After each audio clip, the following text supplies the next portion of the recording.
In today's video, I'm going to teach you how to cancel your Wrike subscription in just 5 minutes. Whether you're looking to cut down on your expenses or you found a tool that better fits your needs, cancelling a subscription shouldn't be a hassle. So let's dive right in. First, you'll need to head over to Wrike's website, wrike.com.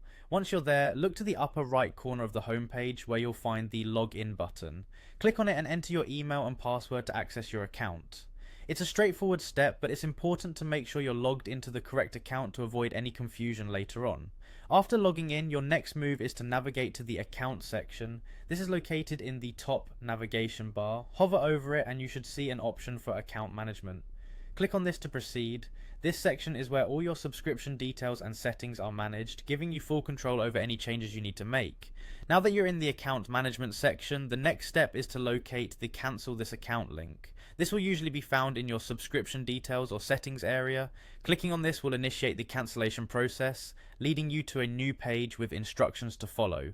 Once you're on the cancellation page, you'll need to complete the process by following the provided instructions. Be sure to read these instructions carefully as they may outline additional steps or ask for feedback about your decision to cancel.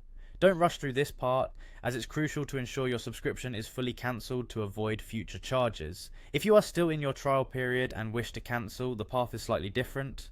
Go to your profile and then navigate to account information. From there you have the option to change your plan, whether to cancel entirely or switch to a different subscription tier.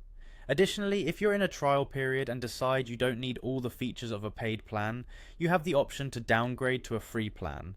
This can be a great way to continue using the essentials of Wrike without any cost. Before finalizing the deletion of your account, one last critical step is to ensure that you back up any important data you might need.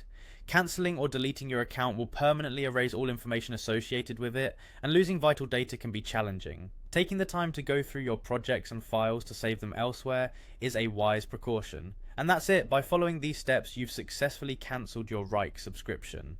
Thank you for watching, and I hope this guide has made the process smoother and more manageable for you.